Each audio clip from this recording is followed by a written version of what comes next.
This is for Minkah and Marlon. Ross and Pettis, there are two receivers on the outside. How challenging will they be to sack? You know, they're two real good receivers. Number one, he's a real vertical threat. He can make you miss in space, and if you don't get hands on him, he's a real vertical threat. He can stretch the field. And number 8, he's also a bigger guy, more vertical threat, real good hands, and I feel like they're going to be a real challenge for us. But if we do our job, it shouldn't be a problem. Like Minkah said, Ross is one of the fastest receivers we'll see this season. Him and Pettis are, when the ball's in the air, they're very patient with their hands. They locate the ball really well and stay patient all the way through the ball, so it's pretty hard to read their eyes, so you have to get your head turned around and attack the ball because Browning throws a really good ball, and they usually can always go up and get it. All right, guys, if you would, please make sure we're speaking right into the microphones. I think that'll help us out a little bit. All right, where are we going next, guys? Okay, right here in the front, please. This is also for Marlon and Minkah. If you could each talk about the job from day one this year that Anthony Averett has done for y'all when he wasn't even a starter last year. He kind of waited his time, showed patience, and then has a pretty solid year for y'all. I think it's exactly what you said. He had a whole lot of patience since he's been here, and he's been real consistent for us this season. And I feel like that's kind of his biggest thing. And he's been real consistent in technique and making plays on the ball when they throw at him.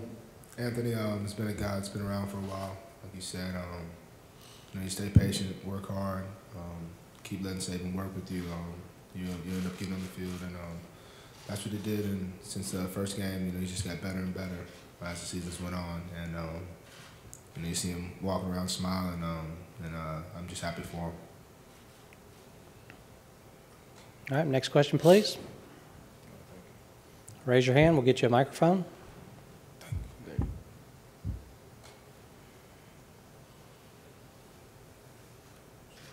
All right, anybody in the back?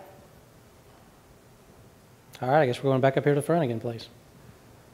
Kerry Clark, BamaMac.com. Now, this one is going to be for Reuben and Dalvin. What challenges does Washington's running game present to y'all's defense?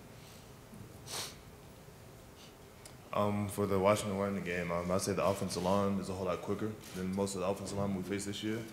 And they're good at cutting defensive linemen off and cut blocks and stuff like that. So we have to be aware of the cut blocks and the scheme and the different blocks they do up front. And we're going to be aggressive up front and control the line of scrimmage.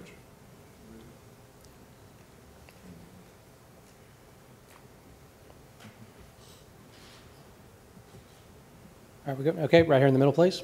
Let's get him a microphone. Coming from this side over here. This is for Reuben and Minkah. Is this one of the more balanced offenses you guys have faced all year? And kind of how do you prepare for that? Is it more difficult not knowing what might come in specific situations? Yeah, I would say they're more balanced than what we've seen because, they average about 210 rushing yards per game, and that's a pretty big number. And they also get to throw the ball a whole lot, which is kind of based off of the run. So if we could stop the run, I feel like it will be a whole lot. They'll have to throw a whole lot more, so we'll kind of throw them off their game and have to make them do things that they're not used to doing. I think so, man. It's just they got a lot of trick plays, a lot of schemes, a lot of screens, but we can dumb it down and stop them. This is for anybody up there. Losing Eddie about halfway through the season, how is he taking on more of a leadership role now that he's not playing? All right, Minkah, start with you. Okay. Eddie, after he got hurt, he kind of started doing his rehab, and he was kind of down for a little bit, but he came out there. He's been making sure all the younger guys are doing what they're supposed to do and staying on us and still kind of having that leadership role, but just kind of off the field. All right, Reuben. Yeah, it is a great leader, man. We doing this for Eddie, so he make us work. He got a leadership role for the young guys, us, also me, including Dalvin, all of us. So. All right. Marlon. I think Eddie was always a vocal guy when he was playing. But when he went down, it seemed like he talked more and more to us from sidelines during practice. So I think him going down, it was definitely a bad thing, but it turned out he made it into a good thing. Being a coach from the sidelines, especially with DBs, we break it down before we get to warming up. He's right there in the DB huddle, so just having him in that sense was really good. All right, and Dalvin? Yeah, Eddie was a vocal guy across the board. When he got hurt, it was a bad thing. He made it into a good thing just to remind us each and every play. You have to play your heart out because you never know when it's your last play. All right, right here in the front. This is for Reuben. All three of you guys were here last year in the playoffs. 3 of you were here 2 years ago. How does that help in the preparation, not getting flustered by the big lights, the big stage, and maintaining what you guys have done all season long? Sure, I just think it's the Bama way. Sure, like we just go and play off, treat it as a business trip, and treat it like a regular season. It's a new season, so we got to treat it like a new season. So it's 0-0. We're trying to be 1-0. All right, right here. This is for Reuben and for Dalvin. How much of a relationship did you guys have with Coach Pruitt when you were being recruited, kind of like before he left and then came back? I had a big relationship with Coach Pruitt because he was here my freshman year, my redshirt freshman year, and he was a great coach, and I loved him when he was here the first time, and loved when he came back. He just one of those coaches who's gonna always push you and make you the best player you can be. It's not too much about him being a coach, but he's a great role model. He gave me good advice, on the field and off the field. So he's a good role model.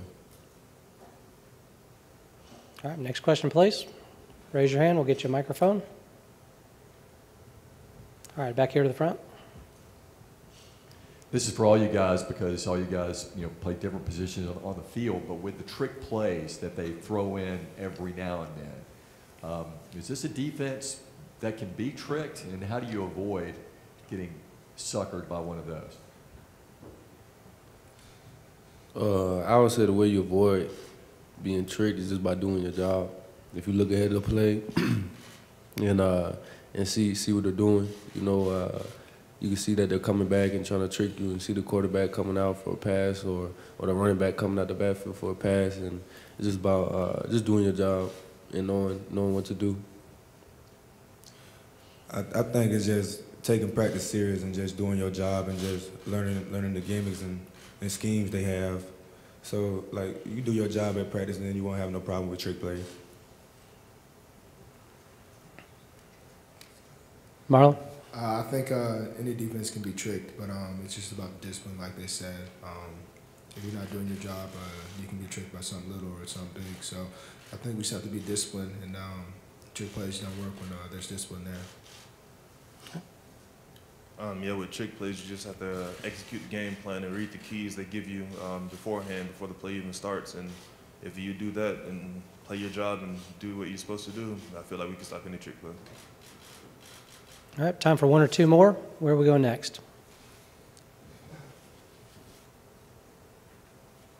Anybody else? All right, back here in the front, please. This question's for Minkah. A lot of players like to stay relatively close to home, play in front of family and friends. You come all the way down from New Jersey to play for Alabama. What was the attraction to play for Alabama, to leave home, to go so far away, and to obviously have a lot of success this early in your career? You just know you're going against the best and getting the best every single day. So you compete against the best receivers, the best offense every single day, and so it's going to get me better. And now you're going to compete against the best every day, and you get the best coaches every day. So you got Coach Saban, Coach Ansley, Coach Pruitt, some of the best coaches in the country. So just knowing that I'm going to be getting the best every single day, kind of why not come to Alabama? All right, and we'll take one more right over here on the left, please. This is a great opportunity now that Jonathan Allen's not in the room. You guys can tell us some kind of bizarre, funny story about him that maybe the rest of the world doesn't know. We promise not to tell him what you said. If you can share something about him that maybe we don't know. How you gonna promise us when the cameras is rolling right there? I don't think he can deliver on that promise, guys. I don't really I got ain't trying to nothing for embarrass real. my boy.